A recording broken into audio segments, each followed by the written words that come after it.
ମହାପ୍ରଭୁ ବଳିୟାର ଭୁଜ ବଳରାମ, ପ୍ରଭୁ ଜଗନ୍ନାଥ, ମାତା ସୁଭଦ୍ରା। ଏ ଯେଉଁ ରଥଯାତ୍ରା ହେଉଛି ଓଡ଼ିଶା ନୁହଁ, ଭାରତ ନୁହଁ, ସାରା ବିଶ୍ୱରେ ପ୍ରସିଦ୍ଧ। ଆସନ୍ତୁ ଆଜି ଜାଣିବା ଆମେ ରଥଯାତ୍ରାର ମହତ୍ଵ କ'ଣ।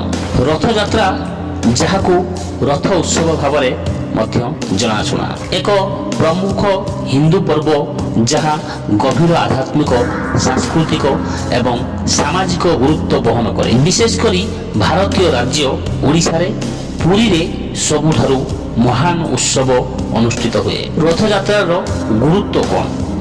ପ୍ରଥମରେ ଆଧ୍ୟାତ୍ମିକ ଗୁରୁତ୍ୱ। ଭଗବାନ ଜଗନ୍ନାଥଙ୍କ ଯାତ୍ରା। ଏହି ପର୍ବ ପ୍ରଭୁ ଜଗନ୍ନାଥ କୃଷ୍ଣଙ୍କ ଏକ ରୂପ।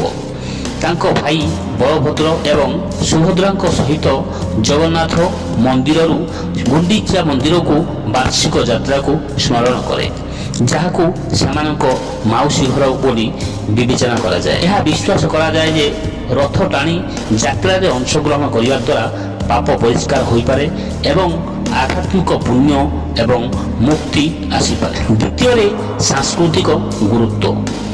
ଏକତାର ପ୍ରତୀକ। ରଥଯାତ୍ରା ଜାତି, ଧର୍ମ ଏବଂ ଧର୍ମକୁ ଅତିକ୍ରମ କରେ।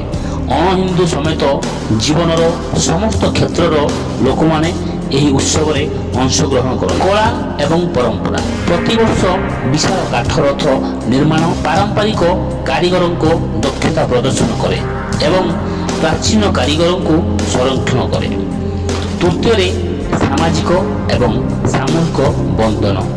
ଏହି ପର୍ବ ହେଉଛି ସାମୂହିକ ଉତ୍ସବର ଏକ ସମୟ, ଯେଉଁଥିରେ ସମ୍ପ୍ରଦାୟମାନେ ଏକାଠି ହୋଇ ରାନ୍ଧିବା, ସେବା କରିବା ଏବଂ ପାଳନ କରନ୍ତି। ଏହା ସାମାଜିକ ସ୍ୱଭାବ ଏବଂ ଅନ୍ତର୍ଭୁକ୍ତିକୁ ସୁଦୃଢ଼ କରେ। ଚତୁର୍ଥରେ ଐତିହାସିକ ଏବଂ ପୌରାଣିକ ପ୍ରାସଙ୍ଗିକତା। ରଥଯାତ୍ରା ବୈଷ୍ଣବ ଧର୍ମରେ ମୂଳ ଏବଂ ସ୍କନ୍ଦ ପୁରାଣ ଏବଂ ବ୍ରହ୍ମ ପୁରାଣ ଭଳି ପ୍ରାଚୀନ ଗ୍ରନ୍ଥଗୁଡ଼ିକରେ ଏହାର ଉଲ୍ଲେଖ ରହିଛି। ଏହା କୃଷ୍ଣଙ୍କ ତାଙ୍କ ଭକ୍ତମାନଙ୍କ ପ୍ରତି ପ୍ରେମ ଏବଂ ସମସ୍ତଙ୍କ ପାଇଁ ସୁଗମ ହେବାର ତାଙ୍କର ଇଚ୍ଛାକୁ ପ୍ରତୀକ କରେ। ଏହିପରି ଯେଉଁମାନେ ମନ୍ଦିରକୁ ପ୍ରବେଶ କରିପାରନ୍ତି ନାହିଁ, ସେମାନଙ୍କ ପାଇଁ ମଧ୍ୟ। ପଞ୍ଚମରେ ଅର୍ଥନୈତିକ ପ୍ରଭାବ। ଏହି ପର୍ବ ଲକ୍ଷ ଲକ୍ଷ ତୀର୍ଥଯାତ୍ରୀ ଏବଂ ପର୍ଯ୍ୟଟକଙ୍କୁ ଆକର୍ଷିତ କରେ।